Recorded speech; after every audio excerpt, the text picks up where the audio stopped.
हा जे शेतकरी महिला जो या ठिकाणी बिल आलेला आहे, यामध्ये शेतीवर काम करणारी महिला, शेतीची मालक महिला, शेतीचे पूरक व्यवसाय करणारी महिला, या सर्वच महिलांना सन्मान देण्याचा विषय आहे. ही केवळ काही हा जे बिल आलाय किंवा हे जे आम्ही महिलांना सन्मान देतोय केवळ एवढ्या करता नाही आहे की त्या शेतकरीच असल्या पाहिजे, पण शेतीमध्ये काम करणारी मजूर महिला, तिला त्या ठिकाणी योजना मिळाल्या पाहिजे. शेतीवर जे पूरक व्यवसाय असतात त्या ठिकाणी त्यावर काम करणाऱ्या आमच्या बहिणीला त्या ठिकाणी सन्मान मिळाला पाहिजे.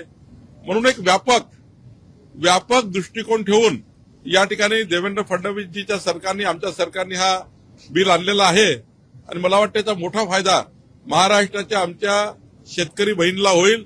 यातनं उद्या काही अपघात विमा काढायची असेल, शेतमजुराचा अपघात झाला, आमच्या बहिणीच्या एका ठिकाणी काही वीज पडली, त्यावेळी मात्र त्या महिलांना काहीच मिळत नाही.